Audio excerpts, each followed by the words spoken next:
दोस्तों, civil zone classes में स्वागत है। आज 23 नवंबर है, कल 24 नवंबर है और कल एसएससी जीडी की वैकेंसी आ रही है। सभी लोग जान रहे हैं। अब तक आप लोग को पता चल गया होगा, अभी पेपर में दिया था 84,866 पोस्ट आ रहे हैं, यानी 80,000 से ज़्यादा पोस्ट आ रहे हैं। ये न्यूज़पेपर में भी दिया था। ठीक है, अब बहुत से स्टूडेंट उत्साहित हैं इस फॉर्म को भरने के लिए। अब आपको करना क्या चाहिए? फॉर्म भरने से पहले क्या क्या सावधानी बरतिए है। सबसे पहले हम आपको बता दे रहे हैं जो सबसे बड़ी सावधानी है पोस्ट प्रीफरेंस को लेकर, कि कौन सी पोस्ट सबसे ऊपर भरें, कौन सी पोस्ट उसके बाद भरें। ठीक है, क्यों? अभी आप लोग हमारा चैनल अगर फॉलो करते हैं तो एक वीडियो पड़ा हुआ है। अभी हमारे 7 बच्चों का, 7 स्टूडेंट्स का एसएससी जीडी में सिलेक्शन हुआ था। उनमें से कुछ ऐसे बच्चे थे जिन्होंने पोस्ट प्रेफरेंस, जहां फॉर्म ऑनलाइन कराया जाता है, उनको लापरवाही स्वरूप उनको दे दिया था और उसको प्राथमिकता नहीं दी थी, उसको ध्यान नहीं दिया था कि कौन ऊपर रखा जाएगा।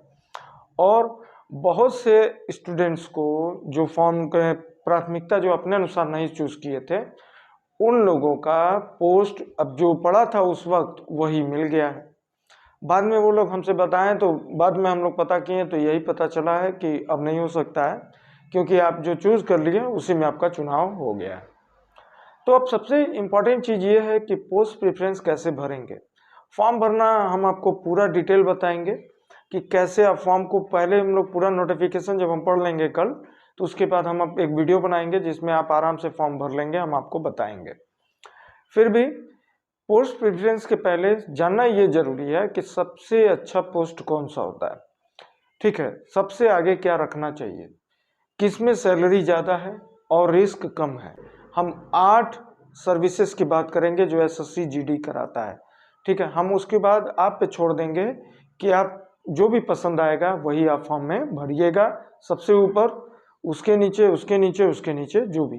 ठीक है, तो सबसे पहले पहला पोस्ट जो हम जा रहे हैं आपको बताने, SSF, इसका फुल फॉर्म होता है सेक्रेटरिएट सिक्योरिटी फोर्स, यानी सचिवालय सुरक्षा फोर्स। ठीक है, SSF ये सबसे अच्छी नौकरी इन 8 सर्विसों में इस मायने में है क्योंकि इनको सचिवालय की सुरक्षा में लगाया जाता है। सचिवालय की सुरक्षा यानी केंद्र का सब सचिवालय कहाँ है? केंद्र का सचिवालय दिल्ली में है, यानी जो भी SSF में चुना जाएगा वो लोग दिल्ली में ही सर्विस अपनी देंगे, ज़्यादातर सर्विस अपनी दिल्ली में देंगे। SSF इनकी सैलरी, बेसिक सैलरी जो होती है 21,700 रुपये होती है और कई तरह का उसमें मिलाकर जो अलाउंस होता है वो मिलाकर 30 से 32,000 रुपया मिल जाता है। फिर दूसरी सर्विस है NIA जो है, आपको पता है जांच एजेंसी के साथ रहना होता है, तो वो भी इसी की तरह सर्विस है कि मतलब बढ़िया सर्विस है।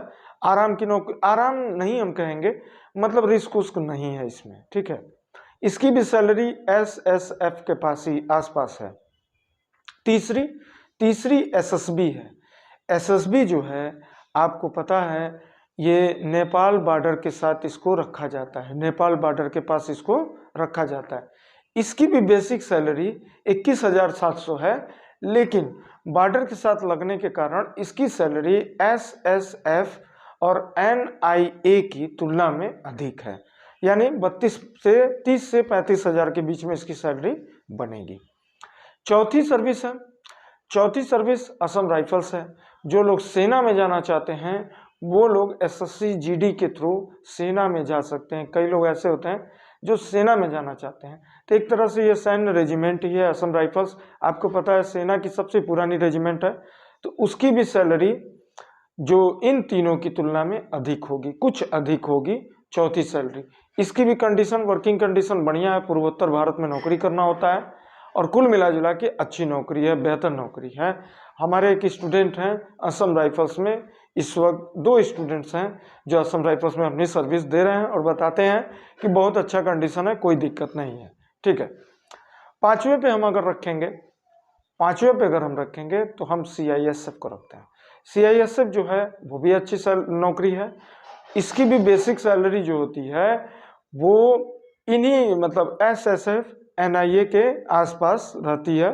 ज़्यादातर इनको इंडस्ट्रियल एरिया में, मेट्रो में काम करना होता है और मेट्रो सिटी में ही रहना होता है, यानी बढ़िया कंडीशन में काम करना रहता है और रिस्क बहुत कम होता है CISF में। फिर उसके बाद हम लोग आते हैं अगले सर्विस में, BSF को। BSF जो है पाकिस्तान के साथ जो बॉर्डर लगता है वहाँ इसकी तैनाती होती है। थोड़ी सी वर्किंग कंडीशन थोड़ी हार्श है, लेकिन कुल मिला जुला के बेहतर है।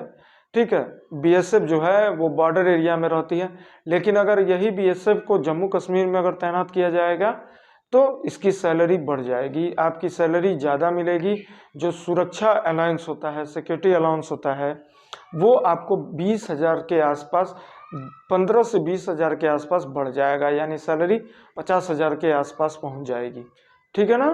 बेसिक सैलरी सबकी सेम है, लेकिन फर्क कब पैदा होता है, फर्क पैदा होता है अन्य मतलब जो सुरक्षा अलाउंस होता है, फिर उसके बाद हाउस अलाउंस होता है, तरह तरह की सुविधाएं जो केंद्र सरकार देती है, उसी से फर्क आता है।